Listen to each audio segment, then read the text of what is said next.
বাচ্চারা নানান সময় বায়না ধরে স্যান্ডউইচ খাওয়ার জন্য, কিন্তু ঘরে তৈরি করা মেয়োনিজ না থাকায় মেয়োনিজও তৈরি করা হয় না আর স্যান্ডউইচও তৈরি করা হয় না। আসসালামু আলাইকুম দর্শকগণ, আমি উম্মে কুলসুম আপনাদের স্বাগতম জানাচ্ছি আপনাদের প্রাণপ্রিয় চ্যানেল দৈনন্দিন রান্নাবান্না এবং রুচির রাজ্য। খুব সহজেই দেখিয়ে দিচ্ছি মেয়োনিজ কিভাবে তৈরি করতে হয় আর তা দিয়ে স্যান্ডউইচ কিভাবে তৈরি করতে হয়। ঝুড়িতে থাকা উপকরণগুলো তো আপনারা সবাই চিনতে পারছেন, তা দিয়েই তৈরি করে নিচ্ছি ধাপে ধাপে এই প্রক্রিয়াটি।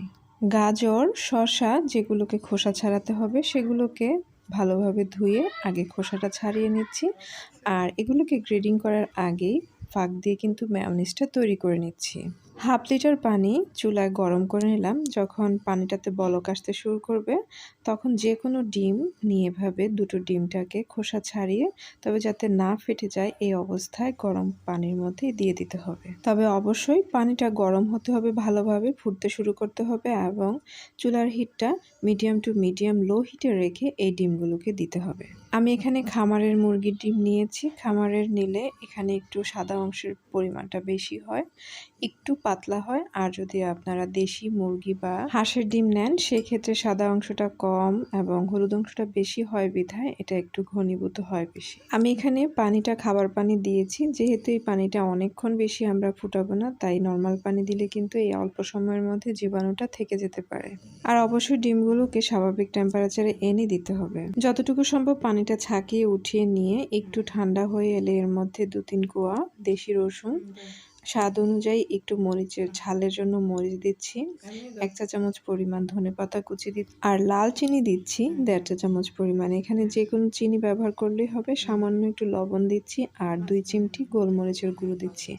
আর এখানে 1 চা চামচ পরিমাণ ঘি দিয়ে দিচ্ছি। এখানে বাটার, সয়াবিন, সরিষা যে কোনো তেল দিলেই হবে, তবে এক একটার ফ্লেভার এবং স্বাদ একটু ভিন্ন হবে।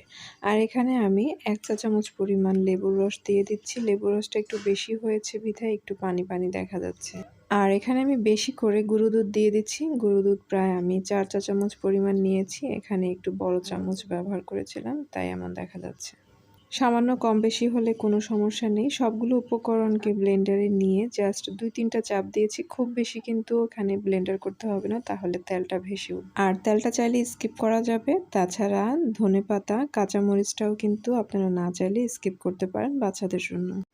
ব্যাস, এভাবেই কিন্তু মেয়োনিজটা তৈরি হয়ে গেল। যে কোনো কিছুর সাথেই কিন্তু এই মেয়োনিজটা খেতে পারবেন আর নর্মাল ফ্রিজে সংরক্ষণ করতে পারবেন 3 থেকে 4 দিন পর্যন্ত।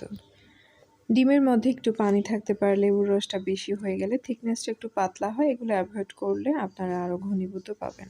আর এইদিকে গাজর এবং শসাটাকে ছুলে নিয়ে আমি এগুলোকে গ্রেডিং করে নিচ্ছি। আপনারা দুটো জিনিসই চাইলে গ্রেডিং করে নিতে পারেন অথবা দা দিয়ে খুব মিহি করে কুচি করে নিতে পারেন। শসাটাকে আমি দা দিয়ে করেছি আর গাজরটাকে আমি গ্রেটার মেশিন দিয়ে গ্রেড করে নিয়েছি। এই যে শসাটাকে যদি গ্রেড করতে যান সেক্ষেত্রে একটু পানি পানি বের হবে, সেক্ষেত্রে পানিটা একটু চেপে দিতে পারেন। এখন আমি দা দিয়েও কিছুভাবে কুচি করে নিয়েছি। দা দিয়ে করলেই ভালো হয়, তাহলে আর পানিটা বের হয় না।